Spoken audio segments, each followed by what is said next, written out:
So on potato, if I could only afford one set of sensors, I would want to be kind of in the average, but maybe just a little bit on the wet side.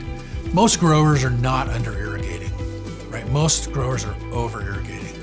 So I kind of want to see that end of it. Now I don't want to put it in like the bottom of a swell that's just going to be super wet. I mean, that's not helpful at all.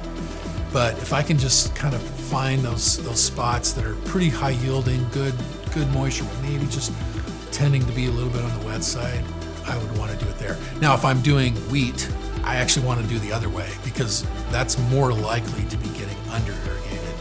And so I would actually want to be average, but just maybe hugging the dry side just a little bit. And then I would really try hard to say, look, let's do at least 2. And then if I'm going to do 2, then I kind of want to see, let's go on the kind of the upper end of the wet and lower end of the dry.